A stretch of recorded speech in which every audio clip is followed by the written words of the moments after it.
I'm Lee Mather and I'm the Game Director of F1 2018, and I'm here at the moment stood on the Silverstone wing, and soon I'm going to take you downstairs into one of the garages where I'm going to talk about some of the career enhancements that we've made to F1 2018. The big thing this year is very much the media are going to play a huge part in the player's career. It's super important for a driver these days to not just be skilled on track, it's all about being the complete package.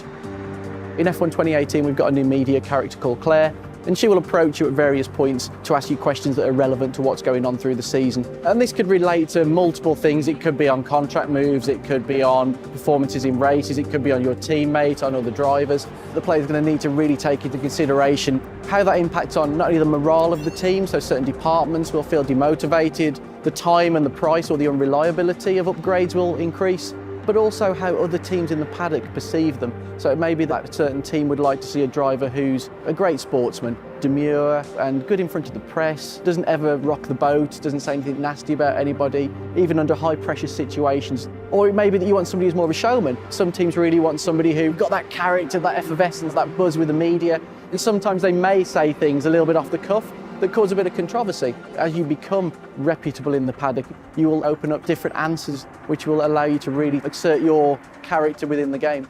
And we also wanted to create some new locations as well. So Claire will perform interviews in areas within the back of the paddock, so between the lorries and the trucks, but also in front of the weighbridge and the scrutineering areas.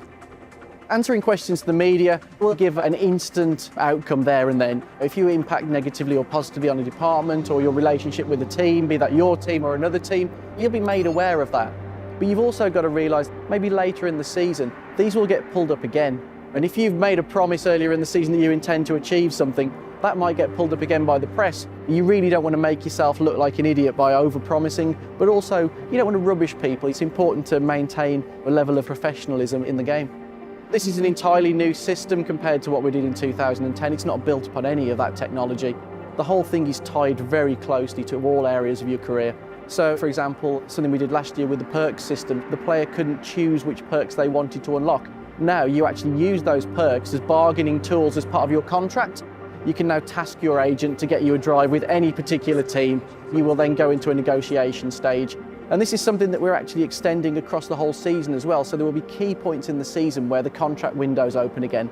So it may be that you take that risk of moving teams during the season. It may be that you move to a team that have got worse R&D than you, or a car that doesn't suit you as well. But the perks may look more attractive. You may think that you can progress your career quicker by going to another team. It's super important that I have a value as a player, and that value is really important. If I start to overvalue myself, a team isn't going to go with the contract that I want. If I say I'm going to achieve this and I fail, my value with those teams will go down.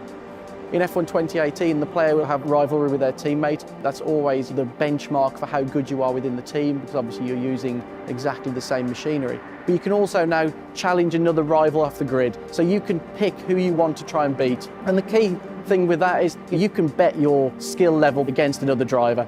If I'm performing reasonably well and I say I'm going to go and beat Lewis Hamilton, I'm going to beat Sebastian Vettel, that's setting your stall out as I'm a strong driver, I can beat the top in the sport. And for that, your reward will be huge in terms of your reputation within the paddock, and that will benefit you in multiple areas of your career. Broadcast style for Formula One's always been something that we've been super passionate about, really representing the sport very cinematically, giving those beautiful intros, having real-world commentators talking about what's going on. So this year we've expanded that system to take into account a lot more of what's going on throughout the course of the season. So now race intros will feature things that have occurred in previous races. The press will refer to things that have happened in previous races. So it's not just a case of on a race-by-race basis. This is a long season, and everything that happens will play out through the eyes of the media and through your team.